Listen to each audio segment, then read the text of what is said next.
Let's strategize together. Let's hear it from an expert. Join the conversation, it's informative and free. You and me, let's talk some strategy.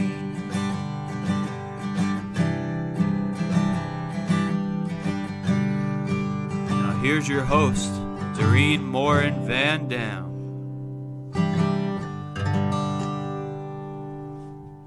Hello, everybody. My name is Dorien Morin-van. I am here with another episode of Strategy Talks, where we will be talking about the future of social with my special guest today. But before I introduce you to our guest, I want to say hello to everybody who's here live and to those of you who watch this on the replay, with a special shout out to our podcast listeners who listen to Strategy Talks as a podcast on all your favorite platforms.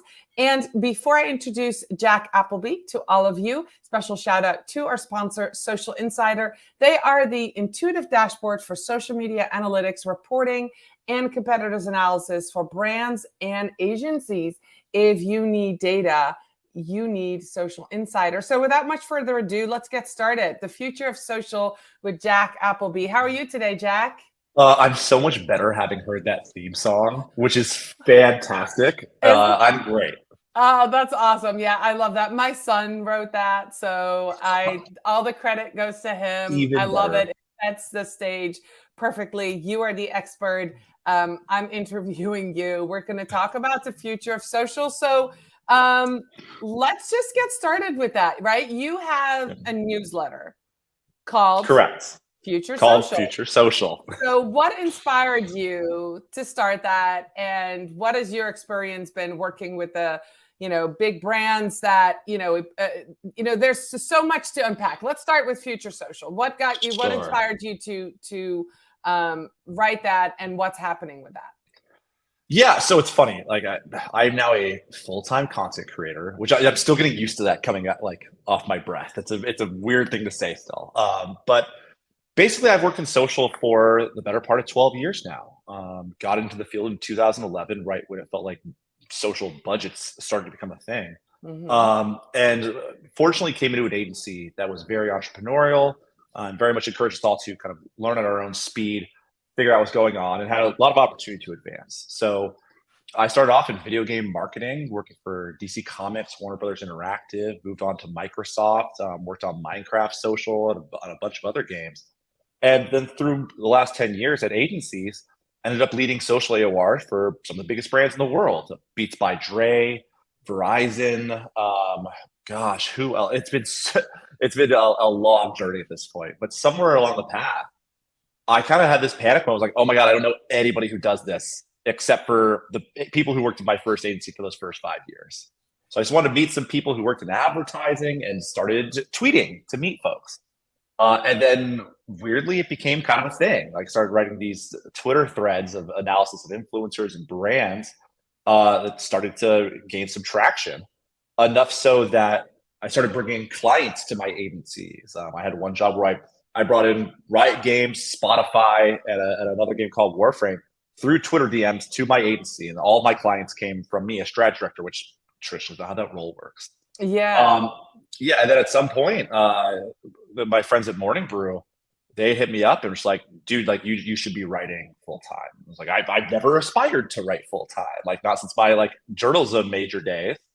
And they eventually convinced me to start the newsletter with them, and it grew fast. Like I've had it for a year now. 41,000 subscribers, all marketers, a lot of senior level marketers, executives from all the major social networks, and it's become Future Social has become this place where I write how-to and best-in-class analysis of working within social media.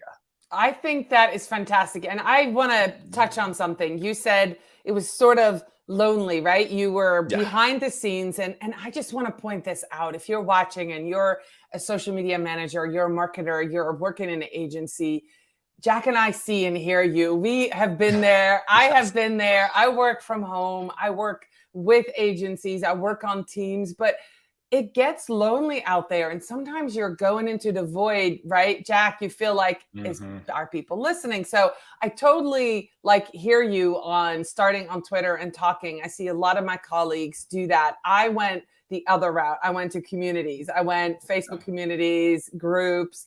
I became a community manager. And I love that you and I started around the same time. I started my business in 2010 when social media was just kind of like a thing. Like maybe it becomes a job. Maybe it can be a job, right? So let's step into the name of your newsletter, Future of Social. What is happening? And I just want to, reframe what you and I were talking about in the green room. Both you and then, Ann Handley has said this, and you just reiterate that by, giving up everything else you do to become a content marketer, become a writer in the age of AI stepping up. And let's talk about that. Let's unwrap that a little bit. Like, we still need writers. We are so focused on what's coming and AI and writing for us. Why do we still need content creators, Jack? Why do we still need people like you? Why is this even more, which I would say more important now than ever? The growth of AI is a fascinating thing. To be clear, I'm a big proponent of it. I think it has a lot of use cases, especially for content marketers. I think it can make our jobs a lot easier. I don't know if it replaces us. I think that's what we're both kind of getting at. I've actually written 2 articles about ChatGPT. The first one, I just put into the tools give me an 800-word essay on why ChatGPT is going to replace social media managers. And the fun part for me was it told on itself and actually said the opposite. Even though I told it to justify that it will replace a human being, it said, no, I won't. And here's a bunch of reasons as to why. And I actually just published that because I'm not going to summarize this better than they are. But then I did another exercise where I tried to see if I could build an entire brand through ChatGPT, where I literally had an idea. Let's see if it can name it. Let's see if it can come up with a value proposition. Let's see if it can come up with content pillars and content ideas and then actually write the copy. And it did a pretty great job. Now, all of that said, this is where I think the thing people misunderstand about a lot of these tools is they're still only as good as the original idea that's within them. And they are not fully trained. They will never be perfect. The way I anticipate using it for myself, writing a newsletter, is I can see it helping me brainstorm really well. I could see giving it up. I've tried it this way. I've worked in social for 10 years. I have theoretically, I've seen pretty much every version of a piece of content that you can see, but I'll put in there give me 25 different ideas to promote this thing. And it'll give me a handful of I would have never thought of that. And then I go do it myself. So it's a wonderful tool. I think it's advancing fascinatingly quickly. But I do think people who are writers often have their own ideas and then articulate those ideas in their own way. To me, that's why people like yourself, myself, will continue to have a role in the world, even if the robots can write. Because I just think we follow people for people a lot of the time. I write very, even though it's a strategy newsletter, I write very first person. I write very silly. I have my own style. And sure, it'd be nice if ChatGPT can emulate that and makes my life a little easier. But I also just don't think that'll ever be fully the case where you're developing this entire personality. I agree. And I think that's a good point about, the personality piece. And here's the other truth, right? So you can emulate everybody else in social media and get a pretty good brand. But in order to go viral, if we even use that word, or to stand out, you have to be different. So if everybody goes left, you have to go right. So Chat GPT wouldn't allow you to do that. They'd send you left with everybody else. They wouldn't say, well, you know what, let's tweak this idea and let's come up with something totally crazy.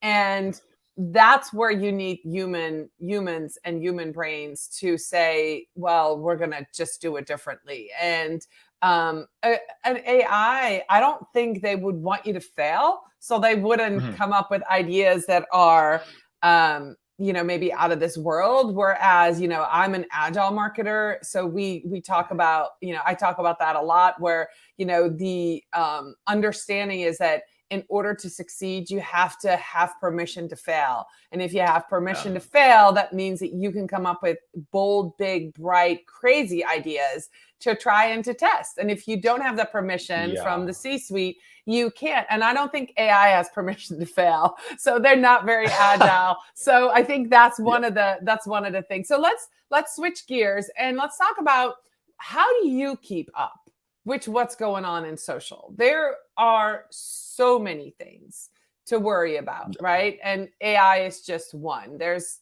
so many new things happening, platforms, features, new techniques. Now we have all the new AI tools. Like for every tool there's out there, there's a new AI tool that does it faster, automate it better. So how do you have a framework that you work within where you read a certain number of hours a day, or what do you do, Jack? I would love to figure it out.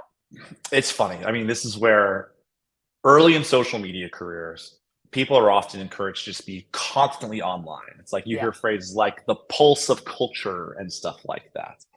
I think that is not the best use of almost anybody's time. And it's about finding like concentrated sources, places that you can consistently go to find out what's going on or where new features launch. So like after all these years of doing this, I found one person who I follow. If I follow him on social media, I'm going to get pretty much all the news. And this is a guy named Matt Navarra, who he has his own newsletter called Social Media Geek Out. I think maybe 100,000 plus followers on Twitter. Like I genuinely, 99% of what I write about it's a strategy article based on something Matt has tweeted. Wow. And this is what, and him and I he's become a friend. Like him and I talk about this, where it's like, he's got the news covered. And then I pick one of these things and write a how-to article about that news. And they both become very like complementary newsletters for each other. We actually just set it up so like, if you read his newsletter, you can recommend mine and vice versa now. That's awesome. Hey, that's smart. I follow Matt Navarra too. And so I totally see where you go with that. So you have found this one person who aggregates all the latest update, the most news, what's happening. So how do you take what's happening now and look at what's coming down the pipeline? Because I'm not saying you need to predict, but you kind of need to prepare. So how do you do that? It's funny. Like I think at the end of the year, we all write our 2023 social predictions. Exactly. That's where I'm getting at. Yeah. And so many of those prediction articles really lean into new tech. Like next year's, everyone will be talking about AI and ChatGPT, because this is probably the most relevant new marketing tech we've seen in a while. But like last year, it was like AR and VR, and they're rolling advertising. I'm like, what rolling advertising? People don't even have these products. Like, I don't understand what you're all seeing. For me, like, I really continue to think the longer I do this, social media is about two things. Do you have a hook that people truly care about? And do you have a creative idea that people truly care about?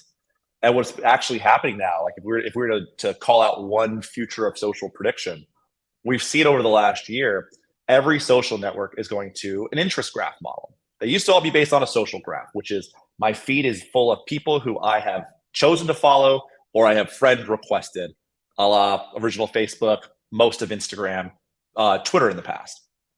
TikTok introduced the interest graph social feed, which is based on understanding you as a person and putting things in your feed that you maybe not have elected to follow, but it understands you algorithmically. Sure. Instagram Reels is that way. And now Twitter is that way. Twitter has the For You feed.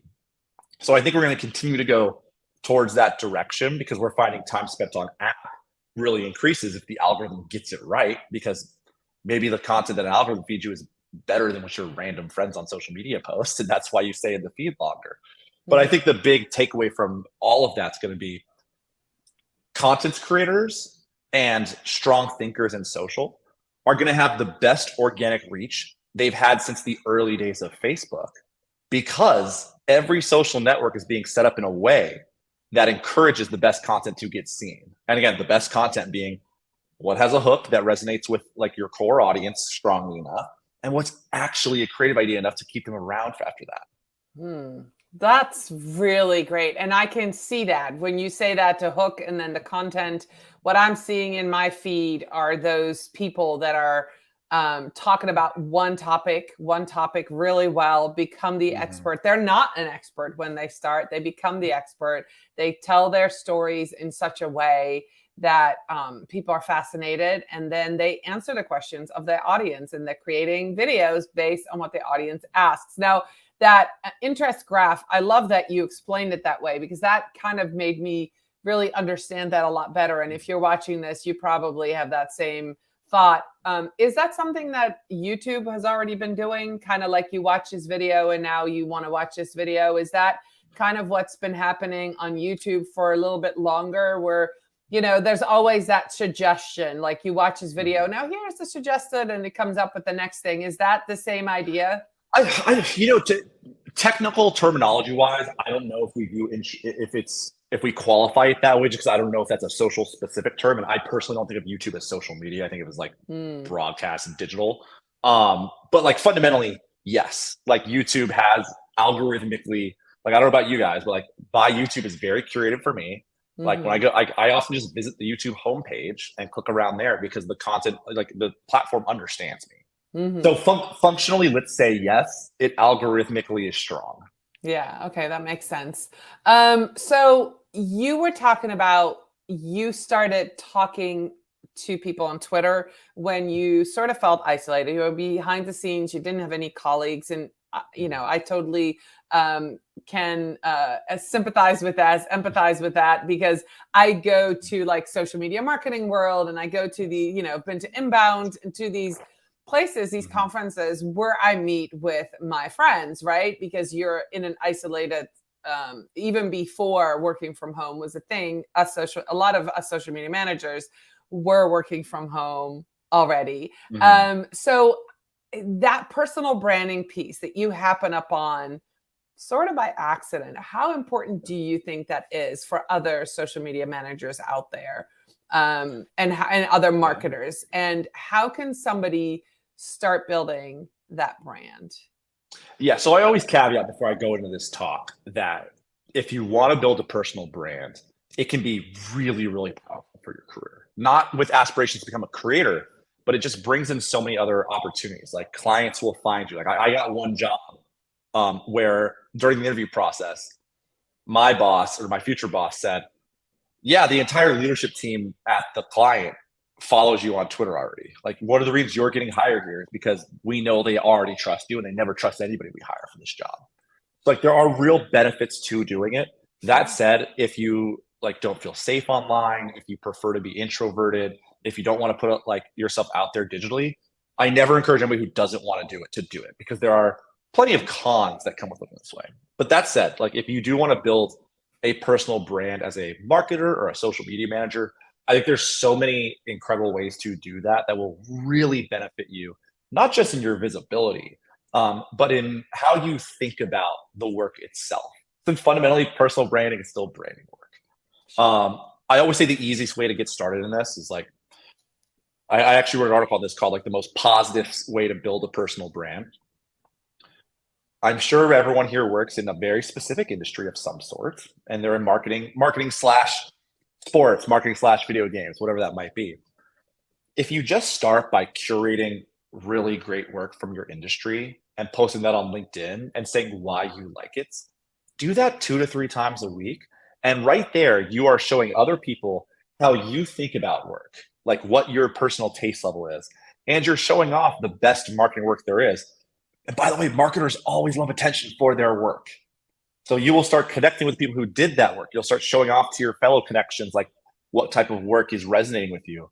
You can build quite an audience just doing that.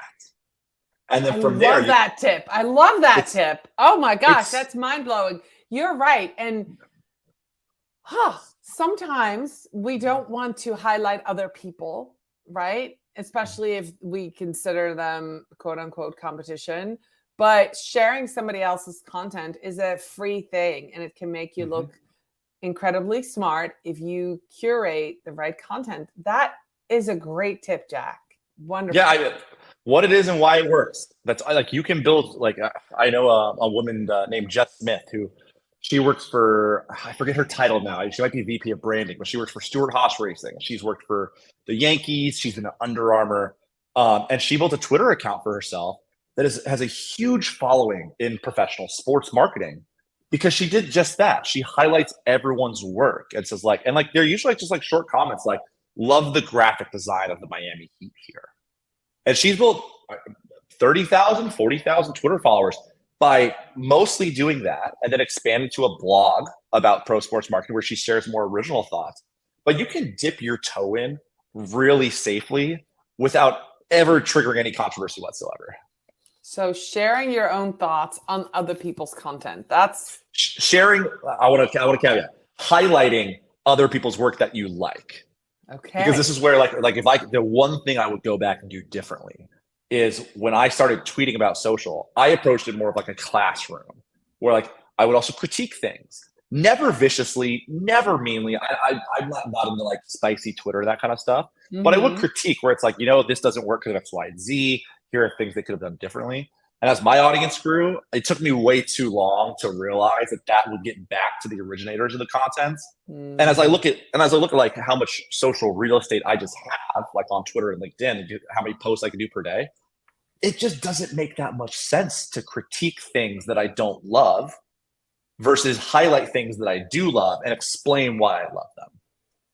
I love that. Oh, that's even better. So really specific. So find the things that you love. Why do you stop to scroll? Why are you reading that article? What do you love about it? Go share that. And obviously tag the original person who posted it, who wrote it, who created the piece of content, and share why you love it and highlight others. I mean, isn't this like stuff that we learn in kindergarten, right? Cheering for your fellow kindergartner as they learn how to read. These are lessons from that, but that's a really good reminder. It's a very competitive world out there as content creators. And so that's a great way to get started, both on Twitter and LinkedIn, finding that content.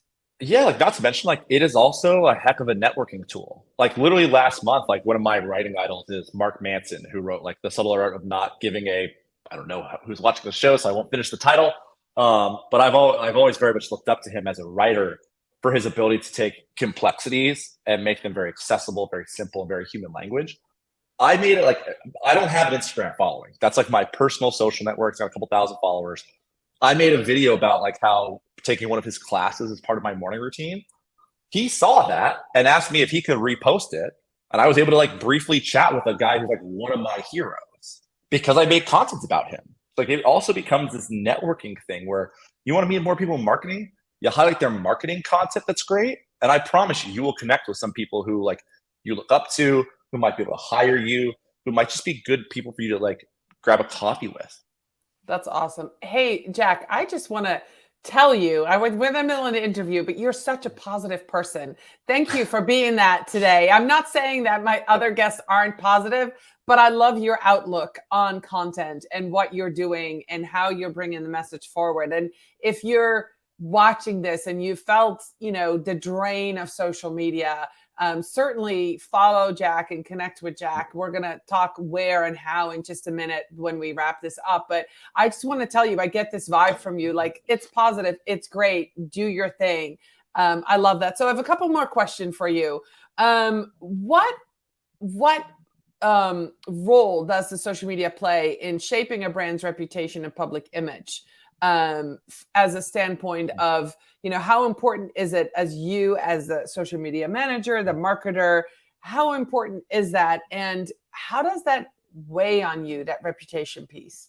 Because you've been that social media manager behind the scenes, can't really balance a lot of stuff. Have you worked with teams? Is that a shared shouldering of that reputation? Or how does that work? Because I think that's something that if people are watching, marketers, we have felt that weight on our shoulders. Yeah, it's interesting. I mean, so most of my history is working at ad agencies as a strategist on a team. And I usually was kind of like the de facto like lead on like the little 5-person teams that I worked for. And then when I worked for a larger brand like a Microsoft or Verizon, we'd have a creative pit that might include 100 people potentially, and then a core team of strategists and producers that worked on that business. So as far as like business reputation goes, it's funny. I don't know if until the last couple of years the brand managers and some of like the clients even realized that the way the world works now, because so much has been invested in organic social media, brands are being built by a series of activations. Like it's very hard to build the next like Nike Just Do It, like to get to that level of understanding or like a line and a mantra. I have that strong takeaway. It's very hard to do. What's happening far more often now is a brand is, like I mentioned, brands are built by a series of social activations. That's how you eventually become a social follower of the brands. Eventually you become a purchaser of the brand. And if we're being honest, usually it's I'm a purchaser and then join the community. And I think we like us marketers love to think that we drove a follow and that's how they then ended up buying a shoe or something. It's great when that happens. A lot of time it's not. It's the other way around. Flow. Yeah.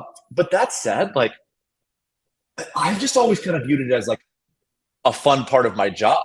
I've never and I've worked for some like products that have definitely upset people. Like I think maybe one of the secrets of why this stuff doesn't get to me at this phase anymore is I started in video game marketing, which is a wonderful field, and some of the most incredible communities I've ever seen on the internet. But also they like to get their way, and they can be very hostile. So I mean, my first job, I was running a community management team for Electronic Arts and EA Sports. EA launched a game that was incredibly broken, like a $60 game that had a lot of glitches at launch. They had a lot of that's when a certain video game pricing model had just launched as well that really upset people. So I have been called every name under the sun through Twitter replies, forum replies. Like that's just what social was from day one for me. So I think in a lot of ways, like I've read a lot of literature about how like social media managers and how they really internalize the comments on their brand pages. Yeah. I think candidly, it was introduced so early to my career, and I did have peers around me. So like I was always kind of numb to it. And like, I always like, maybe this isn't the kindest way to view it, but like if someone's in such a place where they're replying to a brand account and calling them names or like, I mean, there's a lot of people who like would different versions of like, go kill yourself happens in the comments from people because a video game release date got pushed or a feature didn't happen. The thing I'd encourage social media managers is, as much as we talk about work-life balance from the framework of like how much I'm working or when I take meetings, and it's so much bigger than that. Like if you are getting your creative fulfillment out of your social media manager job, you're kind of setting yourself up to be miserable at some point. Do great creative work, be proud of the work that you do. But if that's your only creative outlet, like you're going to get upset sometime because like we're not here to make art. We're here to make really cool creative promotional stuff. And I think that's just as true of the commentary. It's so important for us in marketing to separate ourselves from our job, to protect ourselves from these things. That is a great answer. What I heard you say is that if you are creating content for as being hired, right, social media manager, and you're creating this organic or this paid, these ads and this beautiful design and writing and all of that, but you're not doing this for yourself as an art, because that's honestly what we are, right? When we're content creators, create that piece of content for yourself and to have that creative outlet. I love that. We are at time. Jack, I think that we could talk another hour, but I want to make sure that those of you who are listening and watching this segment can connect with Jack. So how do they find Future of Social, and where should they connect with you? The question is Twitter and LinkedIn, or both? The answer is both. The answer is every place you'd like to connect with me. So my name is Jack Appleby. It's highly Googleable because it's a ridiculous fictional name. But you can find me. I publish on LinkedIn and Twitter every day about career thinking and social media strategy thinking. And then my newsletter is called Future Social. Best way to find that is actually to go to my LinkedIn and Twitter and get the link in bio, so you get the most current version of my newsletter subscription page. That publishes once a week to 40,000 plus marketers with how-to pieces, analysis of content in the world, and then links that you might want to read as someone who either works in social or wants to learn more about social. That's awesome. Well, I really appreciate your time this morning, Jack. Really appreciate you being here live. If you have questions for Jack, make sure you connect with him both on Twitter and LinkedIn. I appreciate you talking about the future of social with us. And those of you who listen to Strategy Talks as a podcast, thank you so much for joining in. I will be back next week with another episode, and I'll see you later. Bye, everybody. Thank you.